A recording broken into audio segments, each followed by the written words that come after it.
سامعین سے گزارش ہے کہ ایلیکوینٹ ادب اور ایلیکوینٹ ادب ایکسٹراس میں جتنے بھی مشہور تاریخی ناولز اور فکشنل ناولز کمپلیٹ ہو چکے ہیں اس کا مطالعہ ہمارے پلے لسٹ سیکشن میں کریں اور زیادہ سے زیادہ شیئر کرنے کی کوشش کریں، اور ہم سے رابطہ کرنے کے لیے فیس بک اور ٹویٹر پر فالو کریں، اور ہماری ٹیم کی فائنینشیل سپورٹ کے لیے ڈسکرپشن میں دیے گئے پیٹریون کی لنک چیک کر سکتے ہیں۔ جزاک اللہ۔ بسم اللہ الرحمن الرحیم۔ جس زمانے میں شاہجہاں لاہور میں مقیم تھا، ان ایام میں شہنشاہ اکثر اوقات شالامار باغ میں ہاتھیوں کی لڑائی دیکھا کرتا تھا۔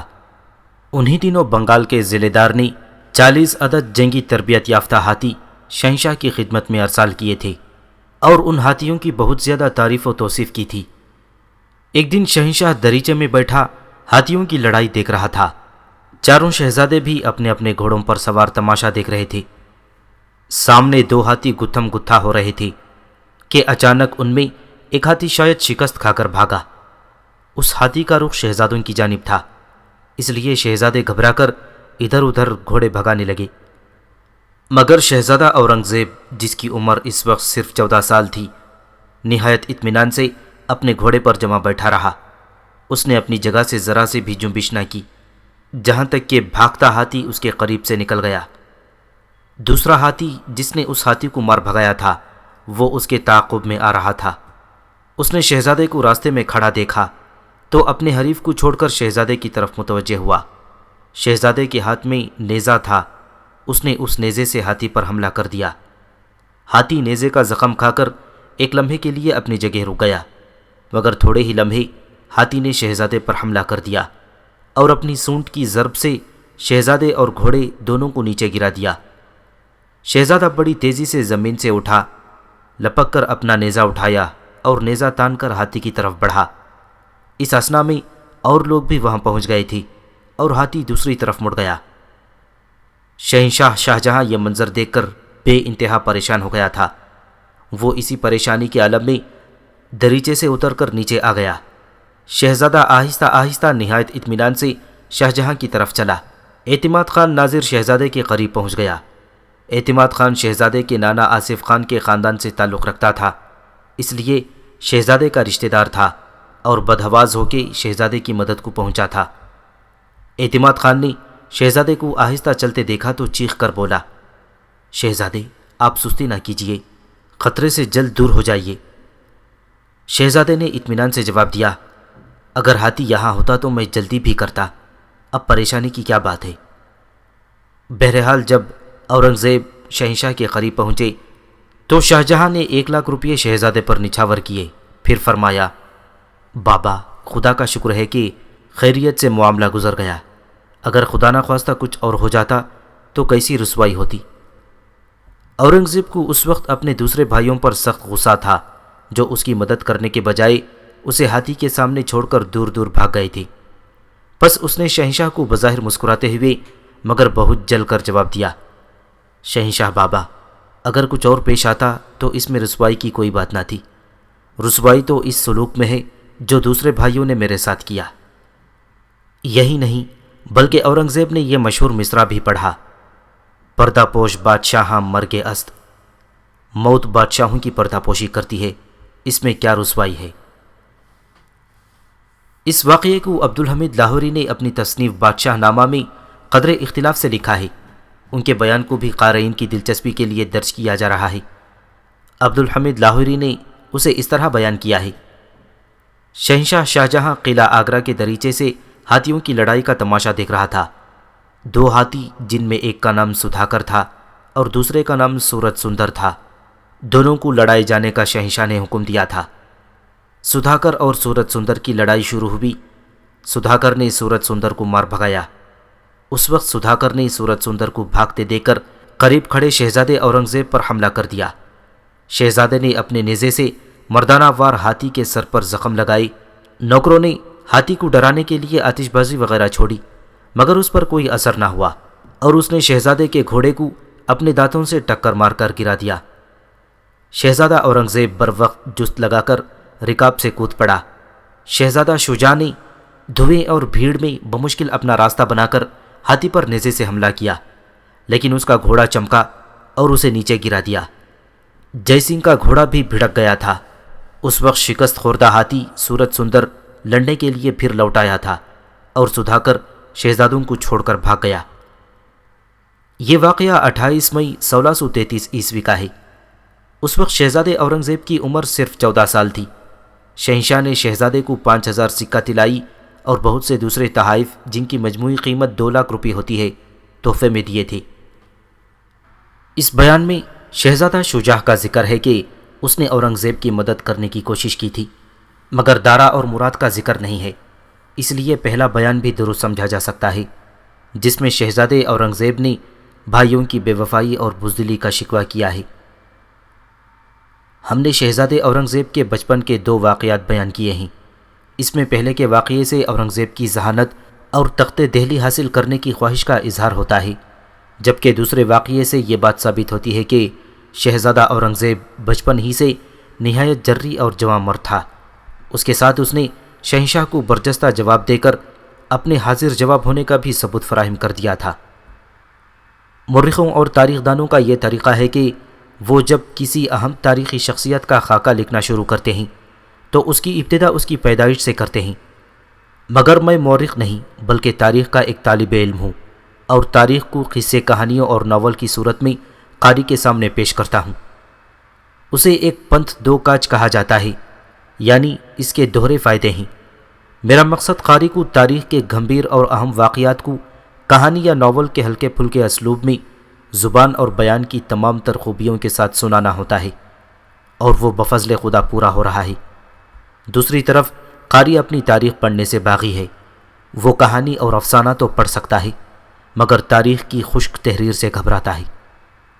شکر ہے کہ میرے ناول تفصیلی نہیں ہوتے، بلکہ ہلکے پھلکے رواں دواں اور زبان کی چاشنی میں لپٹے ہوئے ہوتے ہیں، اور قاری کو یہ محسوس ہی نہیں ہوتا کہ وہ تاریخ کے انتہائی خطرناک، خوفناک اور خونی مناظر پڑھ رہا ہے، بلکہ وہ ان ناولوں کو ہلکا پھلکا ادب سمجھ کر پڑھتا ہے، اور اس طرح میں تاریخی واقعات کو اس کے ذہن پر مرتسم کرتا چلا جاتا ہوں۔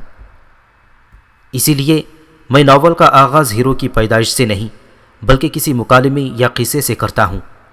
اورنگزیب عالمگیر کے سلسلے میں ان 2 قصوں کے بیان کے بعد میں تاریخ دانوں کے نقش قدم پر چلتا ہوا اس کی پیدائش پر آتا ہوں، مگر اورنگزیب کی پیدائش سے پہلے قارئین یہ ضرور جاننا چاہیں گے کہ اس کا کس خاندان سے تعلق تھا۔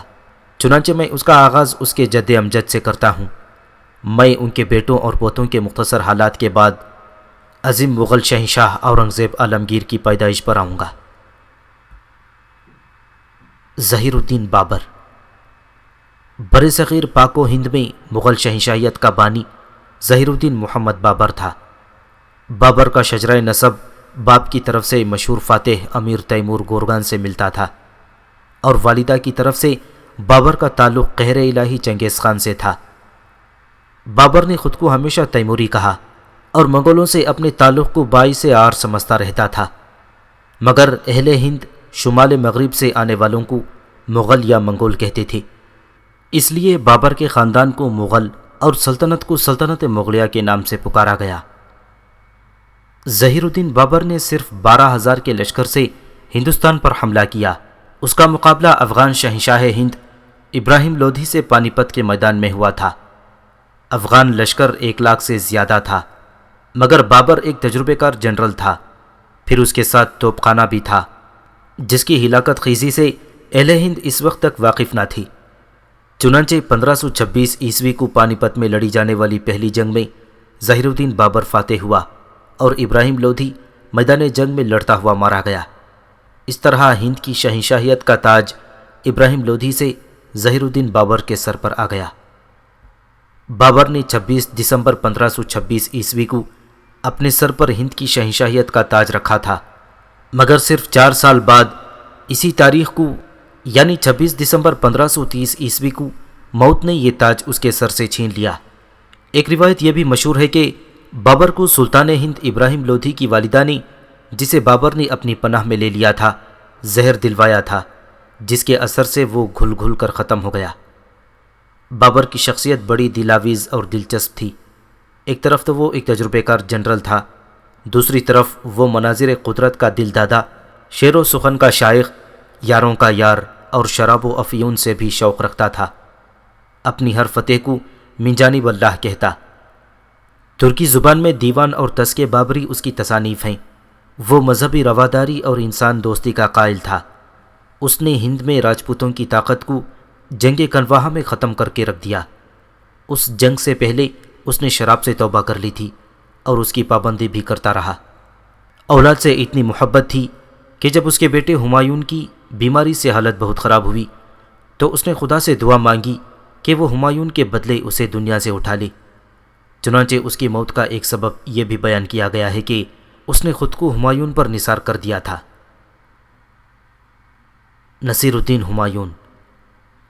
بابر نے مرتے وقت ہمایون کو نصیحت کی تھی کہ وہ اپنے بھائیوں کے ساتھ اچھا سلوک کرے، چنانچہ اس نے اپنی سلطنت کے کئی اہم علاقے بھائیوں میں تقسیم کر دیے، مگر بھائیوں نے احسان ماننے یا اس کا دست و بازو بننے کے بجائے برادران یوسف کا سلوک کیا۔ ہمایون نہایت کمزور طبیعت کا مالک تھا، شگون اور ستاروں کی چالوں پر یقین رکھتا تھا، مگر ستارے ہمیشہ اس کے خلاف چلتے تھے۔ اس نے اگرچہ ایک نیک اور شریفانہ زندگی گزاری مگر عمر بھر پریشان رہا۔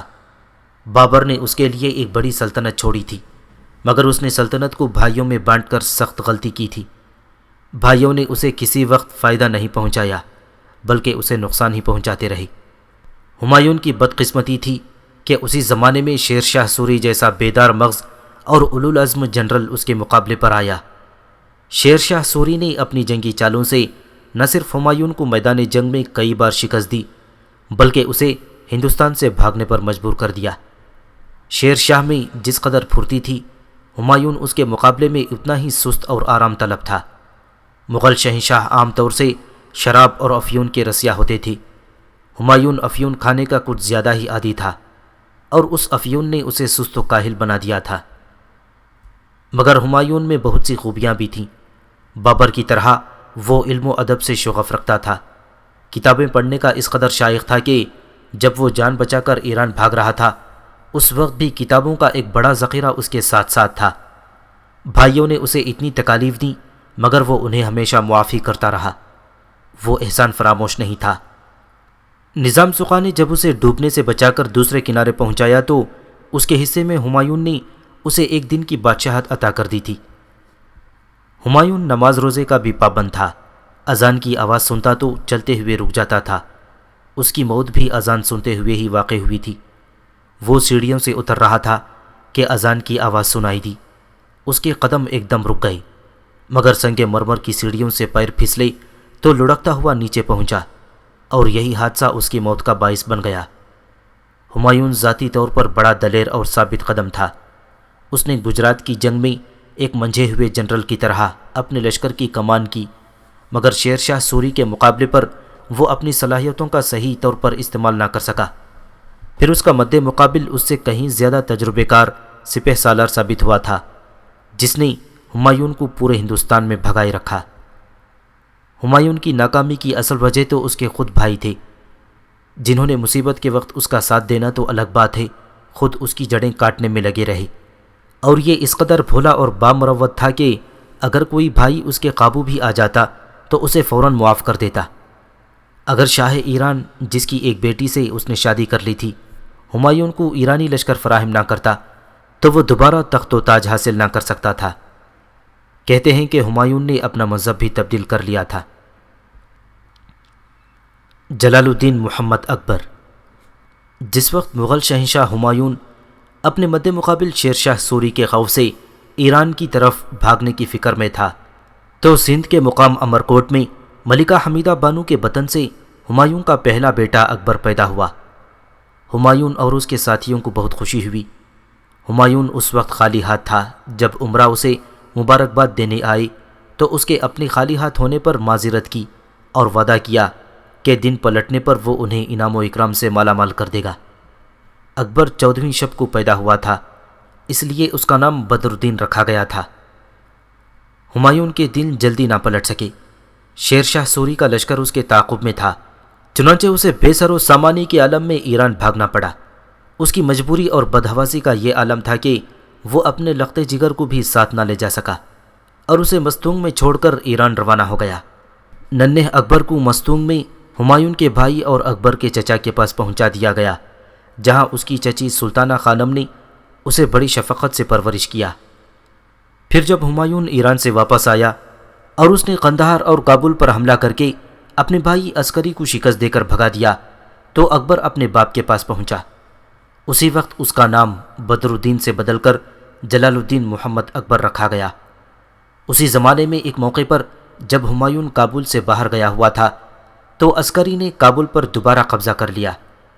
ہمایوں فوراً کابل واپس آیا اور اس نے قلعے کو گھیر لیا۔ اس وقت ظالم چچا نے ننھے اکبر کو قلعے کی فصیل پر کھڑا کر دیا۔ ایک دائیا جس کا نام ماہم تھا، اس نے اکبر کو سینے سے لگا لیا اور چیخنا شروع کر دیا۔ ہمایوں کا توپ خانہ قلعے پر گولہ باری کر رہا تھا۔ اتفاق سے کسی توپچی کی نظر شہزادے اور دائیا پر پڑی تو اس نے فوراً گولہ باری بند کر کے ہمایوں کو اطلاع دی۔ اس طرح اکبر کی جان بچ گئی۔ یہ شاید اکبر کی خوش قسمتی تھی کہ شیر شاہ سوری کالنجر کے قلعے پر حملے کے دوران توپ کے ایک گولے کے خیمے کے پاس پھٹنے سے شدید زخمی ہو کر انتقال کر گیا اور ہمایوں کو ہند واپس آنے کا موقع مل گیا۔ ہمایوں بڑی شان سے واپس آیا تھا۔ شیر شاہ کے بیٹے کچھ زیادہ اہل ثابت نہ ہوئے۔ ہمایوں نے ایک بار پھر ہند کا تخت و تاج حاصل کر لیا۔ ہمایوں نے اکبر کے لیے بڑے بڑے استاد اور اتالیق مقرر کیے، مگر اکبر تعلیم کے معاملے میں اس قدر نکما ثابت ہوا کہ حروف تہجی یعنی الف با سے آگے نہ بڑھ سکا اور تمام عمر جاہل رہا، مگر جسمانی تربیت اور جانوروں پر قابو پانے میں اسے بڑی مہارت حاصل تھی۔ ہمایوں نے اکبر کو کم عمری ہی میں پنجاب کا گورنر اور بیرم خان کو اس کا اتالیق مقرر کر دیا تھا۔ اکبر اپنے اتالیق بیرم خان کی معیت میں سکندر سوری کے خلاف جنگ میں مصروف تھا کہ اسے باپ کے اچانک وفات پانے کی اطلاع ملی۔ بیرم خان نے فوراً گرداسپور کے مقام پر کالانور میں ایک سادی سی تقریب میں اکبر کو اس کے آبائی تخت پر بٹھا دیا۔ خود بیرم خان نائب سلطنت مقرر ہوا۔ اکبر کی تخت نشینی کے وقت ہند اور خاص کر سلطنت دہلی کے حالات بڑے دگرگون تھے۔ مغل سلطنت کا سب سے بڑا دشمن سکندر سوری اگرچہ شکست کھا چکا تھا، مگر اس نے اطاعت قبول نہ کی تھی اور شمالی پنجاب میں اس کے کئی مضبوط قلعے موجود تھے۔ مشرق اور مشرق بعید میں بھی سوری شہزادے حکمران تھے۔ مالوا باز بہادر کے قبضے میں تھا۔ راجپوتوں نے بھی الگ سر اٹھایا تھا۔ جنوبی ہند بھی شمال ہی کی طرح طوائف الملوکی میں مبتلا تھی۔ وہاں کی مسلمان ریاستوں کی دشمن وجے نگر کی ہندو سلطنت تھی، مگر وہ آپس میں بھی برسر پیکار رہتے تھے۔ مسلسل خانہ جنگی نے ملک کی اقتصادی حالت تباہ کر کے رکھ دی تھی۔ دہلی اور آگرہ میں قحط پڑ گیا تھا اور طاعون کی وبا بھی انسانی زندگیوں کو چاٹ رہی تھی۔ چنانچہ اکبر کو سکندر سوری کی مہم ترک کر کے مشرق میں عادل شاہ کے جرنیل ہیمو بقال کے مقابلے پر جانا پڑا تھا، جس نے دہلی کے گورنر ترتی بیگ کو شکست دے کر دہلی اور آگرہ پر قبضہ کر لیا تھا۔ بیرم خان نے عمرہ کے تمام بزدلانہ مشورے رد کر دیے اور ہیمو بقال سے مقابلے کے لیے مغل لشکر کو پانی پت کے مشہور میدان کی طرف روانہ کیا۔ مغلوں کے مقابلے میں افغانوں کا لشکر کثیر تعداد میں تھا، جن میں 1500 جنگی ہاتھی بھی تھے۔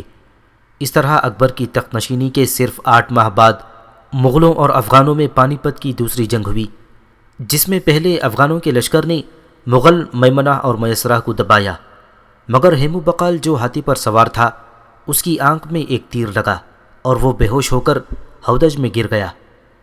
افغان لشکر سمجھا کہ ہیمو مارا گیا، اس لیے فوج میدان چھوڑ بھاگی اور افغانوں کی دوبارہ حکومت کا خواب پھر کبھی شرمندہ تعبیر نہ ہوا۔ اکبر جب 18ویں سال میں قدم رکھا تو اس کے دماغ میں ایک آزاد بادشاہ اور شہنشاہ بننے کا خیال پیدا ہوا تھا۔ اس نے بیرم خان کو، جو اس کا محسن تھا، نائب سلطنت کے عہدے سے معزول کر کے سلطنت کی باغ ڈور اپنے ہاتھوں میں لے لی۔ بیرم خان نے بہت ہاتھ پیر مارے مگر اس کی ایک نہ چلی۔ بیرم خان کے اثر سے آزاد ہوتے ہی وہ اپنی دائی ماہمہ انگا کے زیر اثر آ گیا۔ یہ اثر 4 سال تک قائم رہا۔ اس عہد کو اکبر کا زنانہ عہد حکومت کے نام سے یاد کیا جاتا ہے۔ اس زنانہ دور حکومت میں ماہم انگا کے بیٹے ادھم خان نے بہت اودھم مچایا۔ اکبر نے تنگ آ کر ادھم خان کو قلعے کی دیوار سے سر کے بل نیچے پھینکوا کر ختم کرا دیا۔ اکبر اگرچہ ان پڑھ تھا لیکن بڑا ذہین تھا۔ اس کی ذہانت نے اسے خودسر اور مطلق العنان بنا دیا تھا۔ وہ اگرچہ ماں اور باپ دونوں طرف سے مسلمان تھا، مگر اسلامی روایات کے وہ اکثر خلاف تھا۔ اس نے راجپوتوں سے اس قدر ربط و ضبط کر لیا تھا کہ ان کے رنگ میں خود رنگ گیا اور ہندوؤں کے طور طریق اختیار کر لیے۔ پھر دین الہی کے نام سے ایک نیا مذہب رائج کرنے کی کوشش کی، مگر ناکام رہا۔ یہ کہا جاتا ہے اور سچی کہا جاتا ہے کہ اکبر نے مذہب اسلام کو جس قدر نقصان پہنچایا، اتنا نقصان کافروں اور بے دینوں نے کبھی نہیں پہنچایا تھا۔ اکبر صبح کو سورج کی پوجا کرتا اور لوگ خاص کر ہندو اسے دیوتا کی طرح پوجتے تھے۔ اس کفر و شرک کے باوجود اس نے راجپوتوں کو زیر کیا اور ان کے بلبوتے پر فتوحات حاصل کر کے اکبر اعظم بن گیا۔ ہمایوں کے عہد حکومت تک بر صغیر میں اسلام کا جو چرچا تھا، اکبر نے اپنے اعمال سے اسے سخت نقصان پہنچایا۔ یہ اکبر کی خوش قسمتی تھی کہ اسے بر صغیر کے بہترین دماغوں، دانشوروں اور سالاروں کا تعاون حاصل تھا۔ ٹوڈرمل، بیربل، فیضی، ابو الفضل، ابو النبی اور راجہ مان سنگھ وغیرہ ایسے عالی دماغ لوگ تھے جو اکبر کی عظیم سلطنت کے ستون بنے ہوئے تھے۔ آخر اکبر 50 سال حکومت کرنے کے بعد 63 سال کی عمر میں اس جہان فانی سے 1605 عیسوی میں کوچ کر گیا۔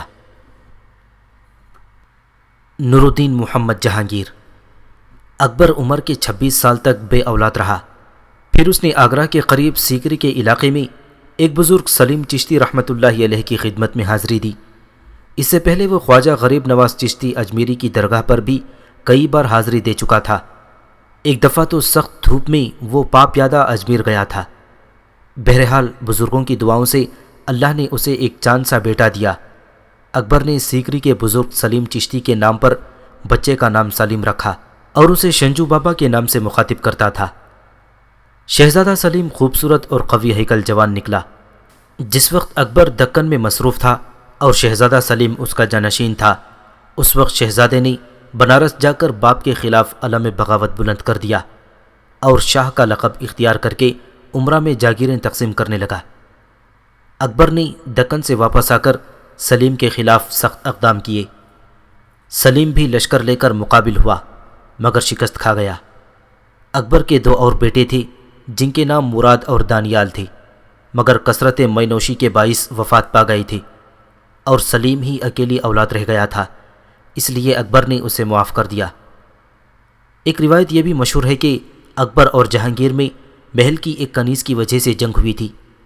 کنیز کا نام انارکلی تھا۔ شہزادہ سلیم اس پر عاشق ہوا اور اسے اپنی ملکہ بنانے کا ارادہ کیا۔ اکبر اس کی اس حرکت پر ناراض ہوا اور کنیز کو دیوار میں چنوا دیا یا ایک خفیہ راستے سے اسے قلعے سے ہمیشہ کے لیے فرار کرا دیا، مگر یہ روایت غلط اور افسانہ ہے جس کا حقیقت سے کوئی تعلق نہیں۔ اکبر کی بیماری کے دوران ہی خان اعظم عزیز کوکا اور راجہ مان سنگھ نے کوشش کی کہ اکبر کے بعد شہزادہ سلیم کے بجائے شہزادے سلیم کا 17 سالہ بیٹے خسرو کو تخت نشین کیا جائے۔ خسرو راجہ مان سنگھ کا بھانجا اور خان اعظم عزیز کوکا کا داماد تھا، مگر ان کی کوششیں بارآور نہ ہو سکیں اور خود اکبر نے اپنی بیماری کے دوران سلیم کو بلا کر اس کے سر پر شاہی پگڑی رکھنے اور کمر میں ہمایونی تلوار لٹکانے کا اشارتاً حکم دے دیا۔ اکبر کے بہت سے امراء نے بھی خسرو کی مخالفت کی تھی، کیونکہ خسرو اپنے دادا اکبر کی طرح شرک اور الحاد کی طرف مائل تھا، جبکہ شہزادہ سلیم سے امراء کو اسلام کے عروج کی توقع تھی۔ چنانچہ نور الدین جہانگیر نے شہنشاہ نہ ہوتے ہی زنجیر عدلی لٹکانے کا حکم دیا۔ یہ زنجیر خالص سونے کی تھی۔ اس کا ایک سرا قلعہ کے ایک برج سے بندھا تھا اور دوسرا سرا دریائے جمنا کے کنارے ایک مینار سے بندھا تھا۔ اس سے 60 گھنٹیاں آویزان تھیں تاکہ فریادی زنجیر کھینچ کر بادشاہ سلیم کو اپنی فریاد سے آگاہ کر سکیں۔ جہانگیر نے 12 احکامات بھی جاری کیے تھے جنہیں وہ دستور عمل کہتا تھا۔ ان احکامات کے ذریعے محصولات کی معافی، رہزنی کے خاتمے، امتناع شراب، متروکہ جائیداد کو اصل وارثوں تک پہنچانا، اعضاء کاٹنے کی سزا کی منسوخی، جائیداد پر قبضے کی روک تھام، شفا خانوں کی تعمیر، جمعرات اور اتوار کو جانوروں کی ذبح پر پابندی اور خیراتی اداروں کے لیے جائیداد اور جاگیروں کی بخشش کا اہتمام، قیدیوں کی رہائی اور قدیم ملازمین کو بحال رکھنے کے حکم نامے جاری کیے تھے۔ جہانگیر نے شراب کی منادی کرا دی تھی، مگر خود مینوشی میں مبتلا ہو گیا اور عمر کے ساتھ ساتھ اس میں اضافہ ہوتا گیا۔ پھر جب اس نے شیرا فگن کی بیوی مہر النساء نور جہاں سے شادی کی تو خود کو شراب اور ملکہ نور جہاں کے رحم و کرم پر چھوڑ دیا۔ ایک روایت یہ بھی ہے کہ جہانگیر نے نور جہاں کے پہلے شوہر شیرا فگن کو ایک سازش کے ذریعے قتل کرا دیا تھا، مگر یہ غلط ہے۔ جہانگیر کا دامن اس الزام سے پاک ہے۔ جہانگیر کے عہد میں شہزادہ خسرو کی بغاوت ایک اہم واقعہ ہے۔ اس کا مختصر حال کچھ اس طرح ہے کہ شہزادہ خسرو کو تخت پر بٹھانے کی سازش ناکام ہو گئی تھی اور جہانگیر نے اسے اور دوسرے سازشوں سے درگزر کیا تھا، مگر شہزادہ خسرو کے دل میں خود شہنشاہ بننے کے اور باپ کے خلاف بغاوت کے جذبات پوری طرح موزن تھے۔ پھر ایک شام وہ دادا کے مزار پر جانے کا بہانہ کر کے قلعے سے نکلا اور پنجاب کی طرف روانہ ہو گیا۔ اس کے ساتھ صرف 350 سوار تھے۔ جب وہ متسرہ کے مقام پر پہنچا تو حسین بیگ 3000 سواروں کے ساتھ اس سے آ ملا۔ اس طرح اس کی فوج میں اضافہ ہوتا گیا۔ ترن تارن کے مقام پر سکھوں کے گرو ارجن نے اسے مالی امداد دی اور اس کی کامیابی کی دعا کی، لیکن جب شہزادہ خسرو لاہور پہنچا تو وہاں کے گورنر دلاور خان نے اس کی اطاعت سے انکار کر دیا۔ شہزادے نے قلعے کا محاصرہ کر لیا۔ جہانگیر کو اطلاع ملی تو اس نے فوراً فرید بخاری کو شہزادے کے تعاقب میں روانہ کیا اور خود بھی دوسرے دن لشکر لے کر لاہور کی طرف چلا۔ شہزادے کو شہنشاہ کے آنے کی خبر تو ملی، مگر وہ گھبرا گیا اور کسی طرف نکل جانے کی فکر کرنے لگا، مگر شاہی فوج نے اسے بھیروال میں گھیر کر شکست سے دوچار کیا۔ خسرو نے چاہا کہ وہ کابل یا بنگال کی طرف بھاگ نکلے۔ بنگال میں اس وقت خسرو کا ماموں راجہ مان سنگھ گورنر تھا، مگر اس شش و پنج میں تھا کہ دریائے چناب پار کرنے سے پہلے ہی گرفتار کر لیا گیا۔ جہانگیر لاہور پہنچ چکا تھا۔ شہزادے خسرو کو اس کے سامنے کامران کی حویلی میں پیش کیا گیا۔ شہزادہ اس وقت پابہ زنجیر تھا اور خوف کی وجہ سے اس کے آنسو رواں تھے۔ اس دفعہ جہانگیر نے اسے معاف نہ کیا اور اس کی آنکھوں میں گرم سلائی پھروا کر اندھا کر دیا۔ پھر جب محمد بدری بیدار ہوئی تو جہانگیر نے خسرو کا علاج کرایا، جس سے اس کی ایک آنکھ میں بینائی پیدا ہوئی۔ اس کے بعد جب جہانگیر کا دوسرا بیٹا شہزادہ خرم، جو شاہ جہاں کے نام سے مشہور ہوا، دکن جانے لگا تو جہانگیر نے خسرو کو اس کے ساتھ دکن بھیج دیا۔ ایک افواہ یہ بھی ہے کہ خرم نے اسے اپنا تخت شاہی کا رقیب سمجھتے ہوئے ختم کر دیا، مگر جہانگیر نے تذکرہ جہانگیری میں لکھا ہے خسرو کا انتقال درد قولنج سے ہوا تھا۔ شہزادہ خسرو نہایت حسین و جمیل تھا اور درد مند دل رکھتا تھا۔ اس کی اعلیٰ صفات کی وجہ سے لوگ اس سے محبت کرتے تھے، مگر ہوس اقتدار نے آخر اس کا خاتمہ کر دیا۔ اس کی لاش کو دکن سے لا کر الہ آباد میں دفن کیا گیا۔ ایک روایت یہ بھی ہے کہ خسرو کو الہ آباد میں قید کیا گیا تھا، جہاں اس کی نیک اور صابر بیوی ایک زمانے تک اس کی خدمت کرتی رہی۔ خسرو کا مقبرہ الہ آباد میں موجود ہے۔ شہنشاہ جہانگیر کے عہد حکومت میں ملکہ نور جہاں کا بھی ایک عہد تھا۔ نور جہاں کے بیوہ ہونے کے بعد جب اس کی شادی جہانگیر سے ہوئی تو اس کی عمر 34 سال تھی، مگر اس کے سامنے کسی اور کا چراغ نہ جلتا تھا۔ نور جہاں خوبصورت اور صاحب جمال خاتون تھی، نہایت نفاست پسند، بیدار مغز اور اعلیٰ تعلیم اور شائستگی کا پیکر تھی۔ فن کارانہ مزاج اور سکون آرائی نے مل کر اسے قدرت کا ایک شاہکار بنا دیا تھا۔ نور جہاں صرف نازک اندام حسینہ ہی نہ تھی، بلکہ وہ مضبوط قلب و جگر کی مالک تھی۔ جہانگیر جو شراب کا رسیہ ہوتا تھا، نور جہاں اتنا ہی اس کے حواسوں پر چھاتی چلی گئی۔ معاملہ فہم اتنی کہ ملکی انتظامی معاملات میں گتھیاں چٹکیوں میں سلجھا لیتی تھی۔ جہانگیر کے ساتھ شکار پر جاتی تھی۔ اس نے کئی شیر شکار کیے تھے۔ جس وقت مہابت خان نے شہنشاہ کو حراست میں لے لیا تو نور جہاں فوراً ہاتھی پر سوار ہوئی، حالانکہ نواسی اس کی گود میں تھی، پھر بھی اس نے کمان سنبھالی اور شہنشاہ کو بچانے کی جرأت مندانہ کوشش کی۔ نور جہاں کے اقتدار کی وجہ سے اس کے بھائی اور باپ کو اعلیٰ عہدے حاصل ہوئے۔ ملکہ کا بھائی آصف خان کا مرتبہ تمام امراء سے بلند تھا۔ نور جہاں شہنشاہ سے بھی بہت زیادہ محبت کرتی تھی۔ جہانگیر کے انتقال کے بعد وہ 18 سال زندہ رہی اور شوہر کی قبر میں نئی نئی اختراعات کی۔ چاندی کا فرش کی اختراع بھی اسی کی ایجاد ہے۔ جہانگیر کی جگہ دراصل نور جہاں حکومت کرتی تھی۔ قدیم امراء اس کے خلاف تھے اور ان میں گروہ بندیوں کا آغاز ہو گیا تھا۔ نور جہاں نے پہلے شہزادہ خرم کو آگے بڑھایا، مگر جب شیرا فگن سے اس کی بیٹی لاڈلی بیگم کی شادی جہانگیر کے چھوٹے بیٹے شہریار سے ہوئی تو نور جہاں نے شہریار کو مغل تخت و تاج کا وارث بنانے کی کوشش کی۔ اس سے شہزادہ خرم باغی ہو گیا۔ شراب خوری کی وجہ سے جہانگیر کی صحت روز بروز گرتی جا رہی تھی، یہاں تک کہ کشمیر سے واپسی پر اس پر دمے کا سخت دورہ پڑا اور 28 اکتوبر 1627 عیسوی کو اس نے راجوری کے مقام پر وفات پائی۔ اس کی لاش لاہور لائی گئی اور شاہد راہ کے قریب دلکشا باغ میں دفن ہوا۔ جہانگیر نہایت دلچسپ اور رنگا رنگ طبیعت کا مالک تھا۔ دربار اکبری میں بے شمار علماء اور فضلاء جمع ہو گئی تھی، ان سے جہانگیر نے استفادہ کیا۔ اس میں جمالیاتی ذوق کی کمی نہ تھی۔ اس نے مختلف مقامات پر خوبصورت باغات لگوائی۔ کشمیر سے اسے جیسے عشق تھا۔ جہانگیر کی صحت کو مینوشی نے گھن لگا دیا۔ اس نے 15 سال کی عمر میں شراب پینا شروع کیا تھا، پھر اس میں اس قدر زیادتی ہوئی کہ وہ جام اٹھانے کے قابل بھی نہ رہ گیا تھا۔ بہرحال اس کے دور میں فن مصوری نے بہت ترقی کی، کسی حد تک امن و امان بھی رہا۔ اس نے سلام کرتے وقت سجدے کی حد تک جھکنے کی ممانعت کرا دی۔ جہانگیر کی تاریخ کا سیاسی پہلو اگرچہ دلچسپ ہے، مگر اس کی اصل خوبی ثقافتی و ترقی پر مضمر ہے۔ شہاب الدین محمد شاہ جہاں مغل خاندان میں سب سے زیادہ وجیح شہزادہ خرم ہی تھا، جو بعد میں شاہ جہاں کے نام سے ہند کی شاہی مسند پر بیٹھا۔ اس نے تعلیم بھی حاصل کی، لیکن اس کا جھکاؤ جسمانی تربیت کی طرف زیادہ تھا۔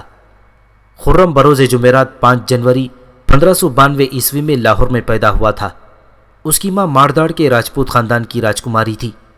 شاہ جہاں کا باپ بھی ایک راجپوت رانی جس کا نام مریم زمانی رکھا گیا تھا، اس کے بطن سے پیدا ہوا تھا۔ کہتے ہیں شہزادہ خرم کو 4 سال 4 ماہ اور 4 دن کی عمر میں تعلیم حاصل کرنے کے لیے استاد کے سامنے بٹھایا گیا۔ مغل شہزادے عام طور سے اس عمر سے تعلیم کی ابتدا کرتے تھے۔ شہزادہ خرم تیسرا بیٹا تھا۔ جہانگیر کا ایک بیٹا خسرو باپ سے باغی ہو گیا تھا۔ دوسرا بیٹا شہزادہ پرویز حد درجے نکما اور ہمہ وقت شراب میں مدہوش رہتا تھا، اس لیے جہانگیر کو خرم سے امیدیں تھیں۔ جہانگیر کے عہد حکومت کی تمام فتوحات خرم کے مرہون منت تھیں اور یہ دراصل خرم ہی کے کارنامے تھے۔ شہزادہ خرم وزیر اعظم آصف خان کا داماد تھا اور وہ سب سے زیادہ مغل تخت کا اہل بھی تھا، اس لیے آصف خان اسے تاجدار ہند بنانا چاہتا تھا۔ اس کے مقابلے پر وزیر اعظم آصف خان کی بہن ملکہ نور جہاں کا داماد شہزادہ شہریار، خرم کے بھائی خسرو دانیال اور ان کی اولادیں تھیں۔ خرم کا سب سے بڑا دشمن شہریار تھا، جسے اپنی ساس ملکہ نور جہاں کی حمایت حاصل تھی۔ جہانگیر کا انتقال لاہور میں ہوا تھا۔ نور جہاں نے فوراً شہریار کو اطلاع بھجوائی کہ وہ جتنی زیادہ فوج جمع کر سکتا ہو جمع کرے اور اپنی بادشاہی کا اعلان کر دے۔ آصف خان اپنے داماد خرم کے لیے کوشاں تھا۔ اس نے اپنی کامیاب سیاسی چال سے ملکہ نور جہاں کی بساط سیاست الٹ دی۔ آصف خان نے ایک طرف سے تو شہزادہ خرم کو، جو دکن میں تھا، جہانگیر کی موت کی اطلاع بھجوائی، دوسری طرف بھمبر پہنچ کر باغی شہزادے خسرو کے بیٹے دارا بخش کو تخت پر بٹھا دیا۔ اب لاہور کے قریب آصف خان اور شہریار کے لشکر میں جنگ ہوئی۔ شہریار نے شکست کھائی اور گرفتار ہو گیا۔ شہزادہ خرم بڑی تیزی سے آگرہ پہنچ رہا تھا۔ ایک بیان کے مطابق خرم کے حکم پر یا پھر خود آصف خان نے اپنے داماد کا راستہ صاف کرنے کی خاطر تمام شہزادوں کے قتل کا منصوبہ بنایا اور اس منصوبے پر فوراً عمل کیا۔ آصف خان نے دارا بخش، جو بلاقی کہلاتا تھا، شہریار، جو نام اسلانی کے نام سے مشہور تھا، اور شہزادے دانیال کے دونوں بیٹوں کو موت کے گھاٹ اتار دیا۔ اب خرم کے لیے میدان بالکل صاف تھا۔ وہ بڑی شان سے آگرہ میں داخل ہوا اور 4 فروری 1628 عیسوی کو ابو المظفر شہاب الدین محمد صاحب قران ثانی شاہ جہاں کے لقب سے سریر آرائے سلطنت ہوا۔ ملکہ نور جہاں نے سیاست سے کنارہ کشی کا اعلان کر دیا۔ شاہ جہاں نے ملکہ کے لیے 2 لاکھ سالانہ وظیفہ مقرر کر دیا۔ نور جہاں نے اپنی بیٹی لاڈلی بیگم کے ساتھ بقیہ زندگی لاہور میں گزار دی۔ اب وہ سادہ زندگی گزارتی تھی اور خیراتی کاموں میں حصہ لیتی تھی۔ جہانگیر کا مقبرہ لاہور میں بنا تو نور جہاں بھی لاہور میں دفن ہوئی اور آصف خان کو بھی لاہور میں دفن کیا گیا۔ ان تینوں کے مقبرے لاہور شاہراہ میں اس وقت بھی موجود ہیں۔ نور جہاں اور آصف خان کے مقبرے اجڑے ہوئے ہیں، جبکہ مقبرہ جہانگیر لاہور کے بہترین عمارتوں میں شمار ہوتا ہے۔ مغل شہنشاہ اکبر نے اپنے مشرکانہ اور غیر شرعی طریقوں سے اسلام کی روایات کو شدید نقصان پہنچایا تھا۔ اگر خدا نخواستہ جہانگیر بھی باپ کی روش پر چلا ہوتا تو پھر نہ جانے اس کا کیا انجام ہوتا، لیکن جہانگیر نے اکبر کی بہت سی بدعات کو قانوناً ممنوع قرار دیا۔ اس نے اسلام کی حفاظت کا بھی عہد کیا تھا، مگر وہ اس سلسلے میں کوئی قدم نہ اٹھا سکا۔ اب اس مقولے کے تحت کہ جو کام باپ نہ کر سکا وہ بیٹے نے کر دکھایا، جہانگیر کے بعد شاہ جہاں نے واقعی کچھ عملی اقدام کیے تھے۔ دربار میں حاضری کے وقت بادشاہ کو کسی نہ کسی طور سجدہ کرنا اب تک چلا آ رہا تھا، اگرچہ جہانگیر نے بھی اس کی ممانعت کی تھی۔ شاہ جہاں نے سلام کے اس طریقے کو یکسر بدل دیا۔ شاہ جہاں شہزادگی کے زمانے ہی سے حضرت مجدد الف ثانی کی تحریک احیاء شریعت سے متاثر تھا اور شرعی قوانین کو جاری کرنے کا خواہش مند تھا، اس لیے اس نے تخت نشین ہوتے ہی بادشاہ کو سجدہ کرنے کی رسم سلام کو بند کرا دیا اور صرف زمین کو ہاتھ سے چھونے کا طریقہ رائج کیا۔ سلام کے اس نئے طریقے کا یہ انداز ہوتا ہے کہ سلام کرنے والا پہلے اپنے دائیں ہاتھ سے زمین کو چھوتا ہے، پھر ہاتھ کی پشت کو چومتا ہے۔ چونکہ اس میں بھی سجدے کا شبہ شامل تھا، اس لیے شاہ جہاں نے اس طریقے کو بھی ختم کرا دیا اور چہار تسلیم کا طریقہ رائج کرایا۔ اس میں سر کو ذرا خم کر کے پیشانی، آنکھوں اور بازوؤں کو چھونا شامل تھا۔ صوفیہ اکرام اور سادات کو اس میں بھی مستثنی قرار دیا گیا، وہ محض اسلامی سلام کہتے تھے۔ شاہ جہاں نے سرکاری تحریروں میں سن ہجری لکھنا قانوناً رائج کیا۔ جہانگیر کے وقت ہندو تہواروں اور رسموں کا اعلان زیادہ ہوتا تھا، مگر شاہ جہاں کے زمانے میں اسلامی تہواروں پر دھوم دھام کا رواج تھا، جس میں زکوٰۃ اور خیرات کی تقسیم ہوتی اور مقدس مقامات کو نذرانے بھیجے جاتے۔ مسلمان خواتین کی غیر مسلموں سے شادیاں بند کر دی گئیں، مگر غیر مسلموں کے ساتھ رواداری کا رویہ برقرار رکھا اور انہیں بڑے بڑے مناصب دیے جانے کا رواج بھی برقرار رہا۔ شاہ جہاں کے محل میں اس کی کئی بیویاں تھیں جو ایک سے بڑھ کر ایک تھی۔ شاہ جہاں کا عقد ایران کے مشہور شاہ اسماعیل صفوی کے پوتے مظفر حسین مرزا کی لڑکی سے ہوا تھا، جو قندہاری بیگم کے لقب سے مشہور تھیں۔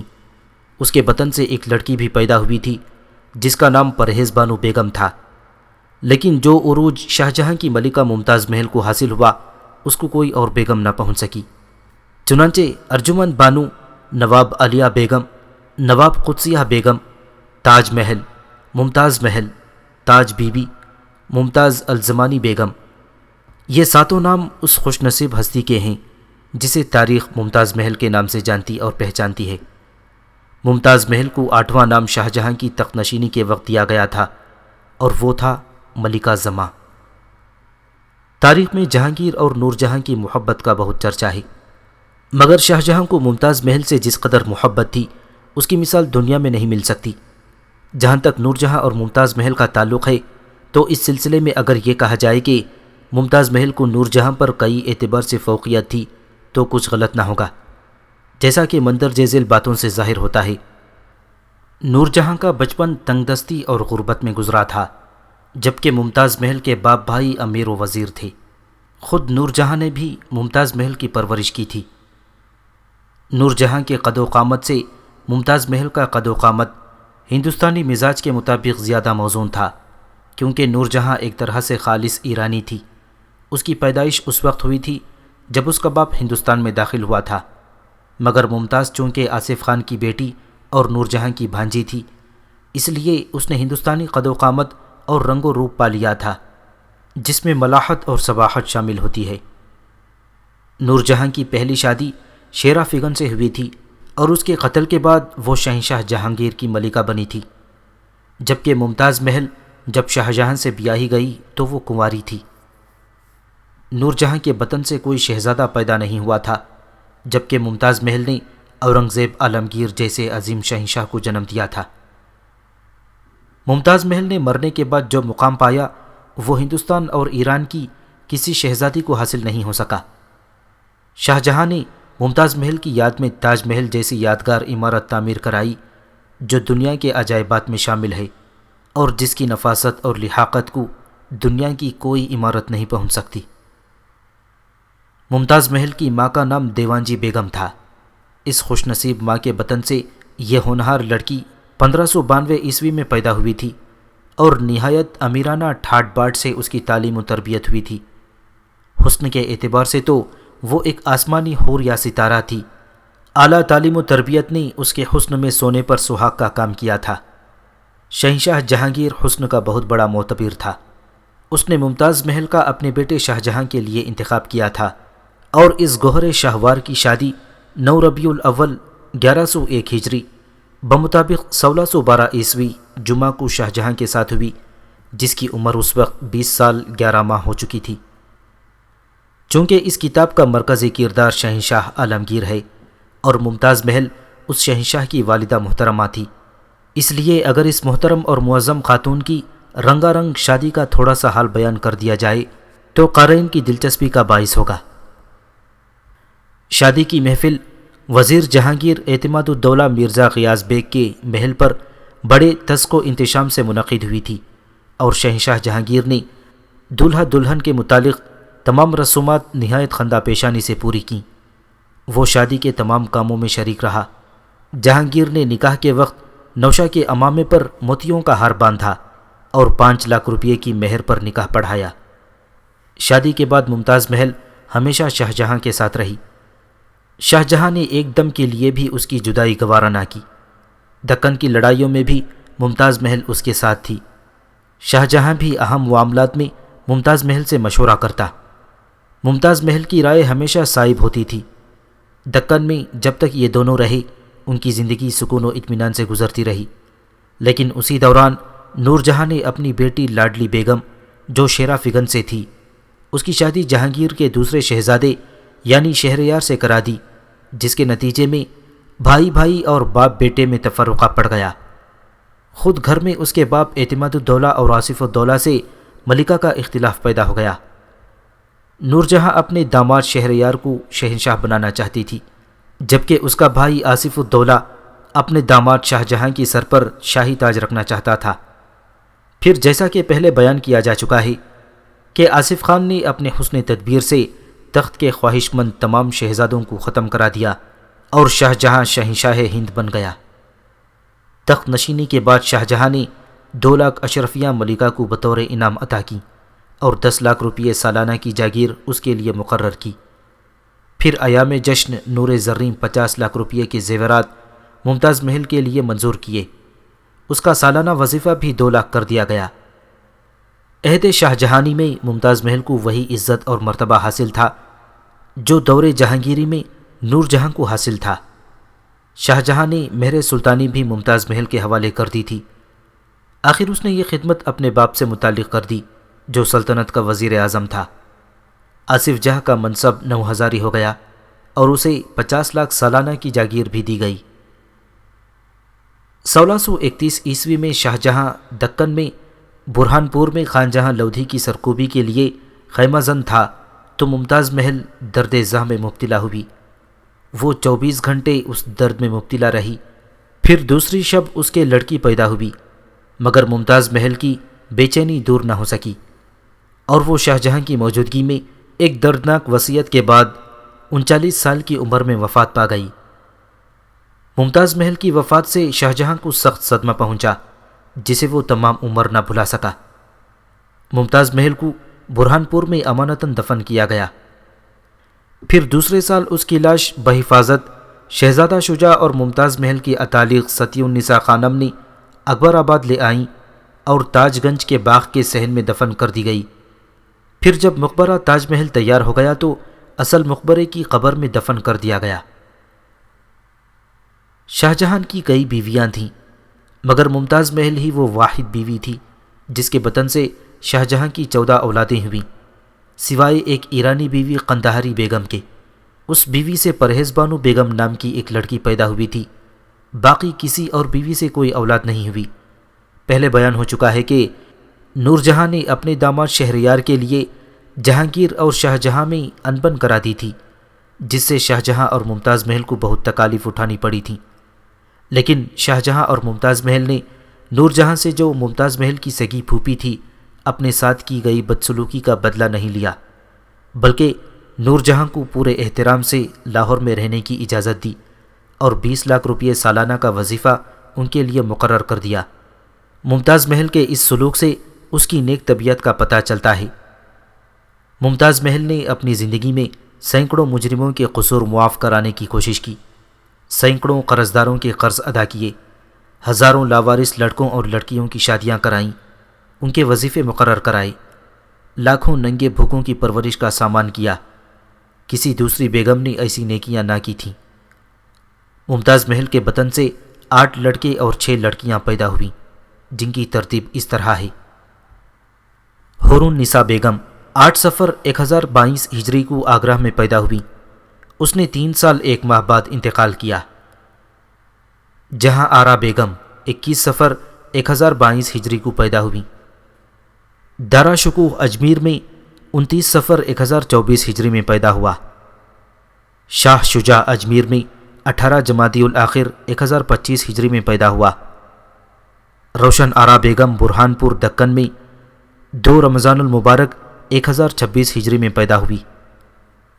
اورنگزیب عالمگیر 5 ذی قعدہ 1027 ہجری کو پیدا ہوا۔ امیر بخش 11 محرم 1029 ہجری کو پیدا ہوا اور 1031 ہجری کو برہان پور میں انتقال کیا۔ سریا بیگم 20 رجب 1030 ہجری میں پیدا ہوئی اور 7 سال کی عمر میں فوت ہو گئی۔ ایک اور لڑکا پیدا ہوا جو چند روز بعد مر گیا۔ مراد بخش قلعہ روہتاس میں 25 ذی الحجہ 1033 ہجری میں پیدا ہوا۔ لطف اللہ 4 صفر 1034 ہجری کو پیدا ہوا اور 8ویں سال مر گیا۔ شہزادہ دولت افزا 1037 ہجری کو پیدا ہوا اور اسی سال انتقال کیا۔ صبیہ قدسیہ 10 رمضان 1039 ہجری میں پیدا ہوئی اور اسی سال رحلت کر گئی۔ گوہر آرا بیگم آخری لڑکی 17 ذی قعدہ 1040 ہجری برہان پور میں پیدا ہوئی، اسی زچگی میں ممتاز محل نے انتقال کیا۔ شاہ جہاں کی ایک اور بیوی کا کئی تاریخوں میں نام اور تھوڑا سا حال ملتا ہے، جس کا نام اعزاز النساء بیگم تھا۔ یہ بیگم پہلے اکبر آبادی بیگم کے نام سے یاد کی جاتی تھیں، پھر اعزاز النساء بیگم کا خطاب پایا۔ یہ بیگم شاہ جہاں بادشاہ کی معزز بیگمات میں سے تھیں۔ شاہ جہاں کی ممتاز محل سے شادی کرنے سے پہلے اعزاز النساء بیگم کا بڑا دورہ رہا تھا۔ ممتاز محل سے شادی کرنے کے بعد بھی اس بیگم کے اعزاز میں کوئی فرق نہیں آیا۔ ممتاز محل کا درجہ خاص تھا۔ اس کے باپ آصف خان کے وزیر سلطنت ہونے کی وجہ سے ممتاز محل کو ساری سلطنت پر اقتدار حاصل تھا۔ ممتاز محل کے حسن ذاتی اور صفات اعلیٰ نے اسے بادشاہ کی نظروں میں سب سے زیادہ بلند درجہ حاصل تھا، لیکن اعزازی بیگم کے ذاتی صفات، حسن اخلاق اور ہر ایک سے مناسب برتاؤ سے اسے بہت ہر دل عزیز بنا دیا تھا۔ خود ممتاز محل بھی جو اس کی حریف تھی، وہ بھی اعزازی بیگم کے اخلاق اور ملنساری کی فریفتہ تھی۔ اکثر ایسا ہوتا کہ دونوں یعنی اعزازی بیگم اور ملکہ ممتاز محل بادشاہ کے حضور مل کے بیٹھ جاتی تھیں تو قطبین کا منظر پیش نظر ہوتا، یا پھر جیسے چاند کے پاس زہرہ و مشتری جمع ہو گئی ہوں۔ اعزازی بیگم حسن و جمال میں کچھ کم نہ تھیں، ان میں اگرچہ ملنساری اور اعلیٰ اخلاق کی صفات موجود تھیں، لیکن وہ حد درجے کی غیور تھیں۔ انہیں اپنی خودداری اور ذاتی تمکنت کا بڑا خیال رہتا تھا۔ اعزازی بیگم کے محل میں ہر بات ایک حد کے اندر رہتی تھی، کوئی بھی اونچی آواز سے نہ بول سکتا تھا۔ وہ خود بھی نرم لہجے اور دبی آواز میں بات کرتی تھیں۔ وہ ہر کام کے لیے وقت کی پابند تھیں۔ شاعری، نظم و نثر میں بڑی قابلیت کی مالک تھیں۔ خط نستعلیق میں اچھی مہارت حاصل تھی۔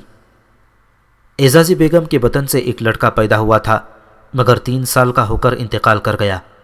وہ ممتاز محل کی اولاد کو اپنی اولاد سمجھتیں، بچے بھی ان کا ادب اپنی سگی ماں کی طرح کرتے تھے۔ چنانچہ ممتاز بیگم کے انتقال کے بعد اس کے جو بچے چھوٹے تھے، اعزازی بیگم نے ان کی دیکھ بھال میں کوئی دقیقہ نہ اٹھا رکھا تھا۔ یہ ایسی باتیں تھیں جو اعزازی بیگم کو بادشاہ اور محل کی دوسری خواتین میں قابل احترام بنائے رکھتی تھیں۔ ممتاز محل کے بعد اگر شاہجہاں کسی بیگم پر کچھ توجہ دیتا تھا تو وہ صرف اعزازی بیگم تھیں، ورنہ ممتاز محل کی محبت نے بادشاہ کو سب سے لا تعلق کر دیا تھا۔ اعزازی بیگم کی طبیعت رشک و حسد سے بالکل پاک تھی۔ ممتاز محل جب کبھی بادشاہ سے روٹھ جاتی تو وہ اعزازی بیگم ہی تھیں جو دونوں طرف سے گفت و شنید کرتیں اور درمیان میں پڑھ کر بڑی خوبی اور خلوص سے ان کے درمیان صلح و صفائی کراتیں۔ ان کے اس خلوص اور ادا سے شاہجہاں اور ممتاز محل دونوں کو ان کا والا و شیدا بنا دیا تھا۔ ایسے موقع پر ممتاز محبت بڑے پیار سے ان کے گلے میں باہیں ڈال کر بچوں کی طرح جھول جاتی تھیں۔ اعزازی بیگم شاہی محلات کے قواعد کی خود پابند تھیں اور اپنے ملازمین کو بھی کسی طرح کی باقاعدگی کی اجازت نہ دیتی تھیں۔ اس طرح ان کا ہر ملازم اور ہر ملازمہ قواعد کی پابندی کا نمونہ پیش کرتا تھا۔ سلطنت مغلیہ کا آخری عظیم فرمانرواں اورنگزیب عالمگیر 24 اکتوبر 1618 عیسوی بمطابق 15 ذی قعدہ 1027 ہجری گجرات کے ایک مقام دوحد میں پیدا ہوا۔ یہ شہنشاہ جہانگیر کا دور حکومت تھا اور اس کا بیٹا شہزادہ خرم مع اپنی لاڈلی اور چہیتی بیگم ممتاز محل کے شہنشاہ کے ہم رکاب تھا۔ دوحد کا مقام مالوا اور احمد آباد کی سرحد پر واقع تھا اور 15 ذی قعدہ کی شب جب اورنگزیب پیدا ہوا تھا تو شاہی لشکر اس مقام پر ٹھہرا ہوا تھا۔ اس وقت کسے معلوم تھا کہ ضدی اور خودسر شہزادہ خرم کا یہ تیسرا بیٹا سلطنت مغلیہ کا آخری عظیم شہنشاہ ہوگا، بلکہ بر صغیر کی تاریخ میں عظمت و استقلال اور فخر و شہنشاہی کا ایک نیا باب رقم کرے گا۔ بچے کی پیدائش کے وقت شہزادہ خرم یعنی شاہجہاں برابر کے خیمے میں موجود تھا۔ بچے کی آواز سن کر وہ تیز قدموں سے اس خیمے میں داخل ہوا جسے زچہ خانے کے طور پر استعمال کیا گیا تھا، تو سب سے پہلے اس کی نظر چہیتی بیوی کے مسکراتے چہرے پر پڑی۔ ولی عہد کو تیسرا بیٹا مبارک ہو، ممتاز محل نے پرمسرت لہجے میں شہزادے کو بیٹی کی پیدائش کی نوید سنائی۔ تم کو بھی مبارک ہو جان خرم۔ اور شہزادے نے چاہا کہ دایا کے ہاتھوں میں کپڑے میں لپٹی ہوئی گوشت پوست کی اس پوٹلی کو چھین کر اپنے سینے سے لگا لے، مگر ممتاز محل نے اسے اشارے سے منع کر دیا۔ پھر شہزادہ 1000 اشرفیوں کی تھیلی اٹھائے تیز تیز قدموں سے شہنشاہ کے عالیشان خیمے میں اس انداز سے داخل ہوا کہ پہرے پر کھڑے چاروں محافظ دبک کر ایک طرف ہو گئے اور شہزادہ اسی عالم میں بے خود اور سرشاری میں شہنشاہ کے سامنے پہنچ گیا۔ خرم، کیا ہوا تجھے؟ شہنشاہ نے حیران نظروں سے اسے دیکھا۔ ابا حضور کی خدمت میں تیسرے غلام کی نوید مسرت پیش کرنے حاضر ہوا ہوں۔ خرم نے ہکلاتے ہوئے مشکل سے یہ الفاظ ادا کیے اور 1000 اشرفیوں سے بھری تھیلی شہنشاہ کے قدموں میں رکھ دی۔ شہنشاہ جہانگیر مسکرایا۔ اس نے نظریں گھما کر ملکہ نور جہاں کو دیکھا۔ ملکہ کے چہرے پر بھی مسرت کی لکیریں چمک اٹھی تھیں۔ مبارک ہو تمہیں، شہنشاہ نے آہستہ سے کہا۔ اس خانہ ذات کا نام تجویز فرمایا جائے ابا حضور، شہزادہ نے التماس کیا۔ اورنگزیب، شہنشاہ نے چند لمحوں کے توقف کے بعد فرمایا۔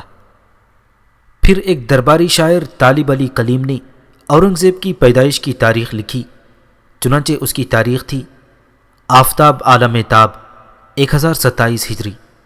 اس کے ساتھ ہی ایک اور مورخ محمد علی کنبہ نے عمل صالح میں اورنگزیب کی پیدائش کی تاریخ ایک اور لکھی ہے، گوہر تاج ملوک اورنگزیب۔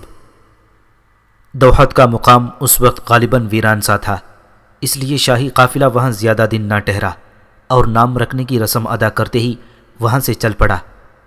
اگلی منزل مالوا کے صدر مقام اجین میں ہوئی۔ وہاں اورنگزیب کا جشن ولادت منایا گیا۔ جہانگیر نے اس خوشی کے موقع پر اپنے امراء میں انعامات تقسیم کیے۔ اس سلسلے میں تعجب کی بات یہ ہے کہ خانی خان نے اپنی تصنیف منتخب الالباب میں اورنگزیب کی تاریخ کا سال پیدائش 1028 ہجری لکھا ہے، اور غالباً خانی خان کی تقلید میں ظفر نامے کے مصنف نے بھی یہی غلطی کی ہے، جبکہ محمد صالح کمبوہ اور تذکیہ جہانگیری میں یہ پیدائش 1027 ہجری بیان کی گئی ہے۔ سب جانتے ہیں کہ محمد صالح کمبوہ شاہ جہاں کے درمن سے وابستہ تھا اور وہ 1075 ہجری تک زندہ رہا۔ منتخب الالباب اور ظفر نامے کی غلطی کا ایک ثبوت یہ ہے کہ اگر اورنگزیب کا سال پیدائش 1028 ہجری تسلیم کیا جائے تو شاہ جہاں کا چوتھا بیٹا امیر بخش 11 محرم 1029 ہجری میں پیدا ہوا تھا۔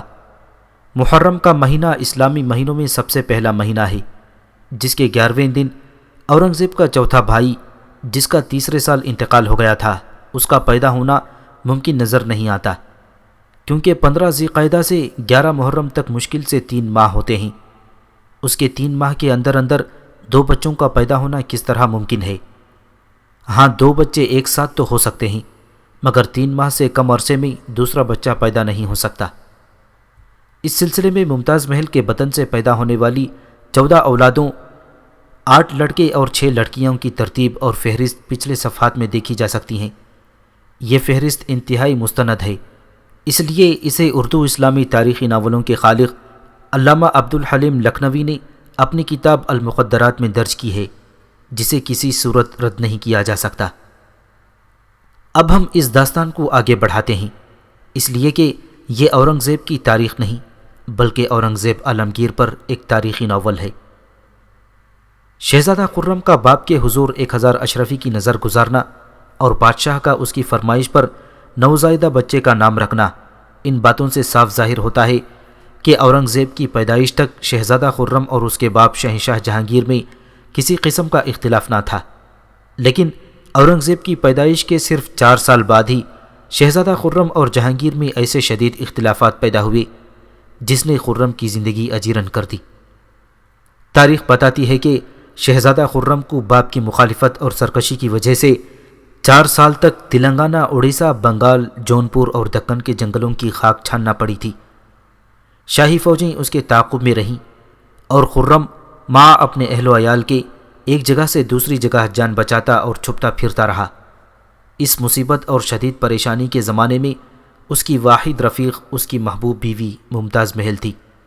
آخر جب شہزادہ خرم مصائب سے گھبرا گیا، ایک روایت یہ ہے کہ ممتاز محل نے شہزادے کو مشورہ دیا تھا کہ وہ بادشاہ سے معافی مانگ لے تاکہ اس کے ولی عہد ہونے کے امکانات روشن ہو جائیں۔ بہرحال صورت کچھ بھی پیش آتی ہو، آخر شہزادے نے معذرت کا رویہ اختیار کیا اور ایک قاصد کے ذریعے شہنشاہ جہانگیر کے حضور اپنی معذرت کا اظہار کیا۔ جہانگیر بھی بیٹے، بہو اور پوتی پوتوں کو مزید سزا نہیں دینا چاہتا تھا، اس لیے اس نے شہزادے خرم کو معافی دینے کا اعلان کر دیا۔ اس نے خرم کے قاصد کو جواب دیا، خرم کو مطلع کیا جائے کہ ماں بدولت اسے صرف اس صورت میں معافی عطا کر سکتے ہیں کہ وہ اپنے بچوں دارا اور اورنگزیب کو بطور یرغمالی ہمارے دربار میں بھیج دے۔ قاصد نے یہ شاہی حکم شہزادے خرم کو پہنچایا۔ میاں بیوی میں مختصر سی گفتگو ہوئی اور انہوں نے فوری طور پر اسی قاصد کے ساتھ شہزادے دارا اور اورنگزیب کو شہنشاہ کے پاس روانہ کر دیا۔ جہانگیر کے پاس خرم کا ایک بیٹا شاہ شجاع پہلے سے ہی تھا۔ شجاع کو ملکہ نور جہاں نے اپنے پاس رکھ لیا تھا۔ پس 2 مزید بیٹوں کو اپنے سے جدا کرتے وقت ممتاز محل کے دل پر کیا گزری ہوگی اس کا نقشہ الفاظ میں کھینچنا مشکل ہے۔ ممتاز محل کی کیفیت کا صرف اس بات سے اندازہ لگایا جا سکتا ہے کہ جس وقت اس کے دونوں بیٹے لاہور روانہ ہوئے تو ممتاز محل 100 گز تک ان سواروں کے پیچھے پیدل بھاگتی رہی جو شہزادوں کو لے کر جا رہے تھے۔ پھر شہزادہ خرم اسے سمجھا بجھا کر واپس لایا۔ شہنشاہ جہانگیر ان دنوں لاہور میں قیام پذیر تھا۔ دارا اور اورنگزیب کو وہیں اس کے حضور پیش کیا گیا۔ اورنگزیب کی عمر اس وقت 8 سال کی تھی، دارا اس سے 3 سال بڑا تھا۔ ملکہ نور جہاں نے شجاع کے دونوں بھائیوں کو اسی محبت اور خلوص کے ساتھ قبول کیا جیسے اس نے شجاع کو قبول کیا تھا۔ شہزادے خرم کے یہ تینوں بیٹے 2 سال تک ملکہ نور جہاں سے وابستہ رہی۔ پھر جب جہانگیر کا انتقال ہوا اور شہزادہ خرم شاہ جہاں کے نام سے تخت سلطنت پر متمکن ہوا تو اس نے تینوں بیٹوں کو لاہور سے آگرہ واپس بلوا لیا۔ آصف خان جو شاہ جہاں کا خسر اور بچوں کا نانا تھا، شہزادوں کو ساتھ لے کر لاہور سے اکبر آباد یعنی آگرہ آ گیا۔ بادشاہ نامہ کے مصنف عبدالحمید لاہوری نے شہزادوں کی واپسی کی بہت تفصیلی داستان بیان کی ہے۔ ممتا کی ماری ممتاز محل کی اس وقت کی خوشی کا عالم دیدنی تھا جب اس نے اپنے بچھڑے ہوئے 3 بیٹوں کو اپنے سامنے پایا۔ اس کی چمکیلی آنکھوں سے مسرت کے آنسو ٹپک رہے تھے، ہونٹ لرز رہے تھے، اور وہ ایک ایک بیٹے کو باری باری سینے سے لگاتی اور چومتی تھی۔ شہنشاہ شاہجہاں جھروکے میں بیٹھا ملاپ کا یہ منظر دیکھ رہا تھا۔ اس زمانے میں مغل شہنشاہ محل کے جھروکوں میں بیٹھ کر رعیت کو اپنا دیدار کراتے تھے۔ اس میں شہنشاہ کی عظمت کے علاوہ اس کی حفاظت کا بھی ایک پہلو پایا جاتا تھا۔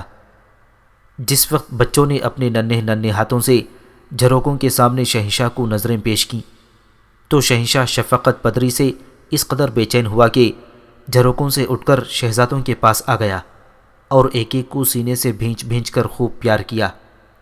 واضح رہے کہ اورنگزیب کی عمر اس وقت 10 سال تھی جب شہزادہ خرم کی تاج پوشی ہوئی اور اس نے شہنشاہ شاہجہاں کا لقب اختیار کیا تو اس نے امراء اور شہزادوں میں انعام تقسیم کیے اور ان کے مشاہرے مقرر کیے۔ اورنگزیب کو انعام میں 1 لاکھ روپے نقد اور 500 روپے روزانہ خرچ مقرر ہوا تھا۔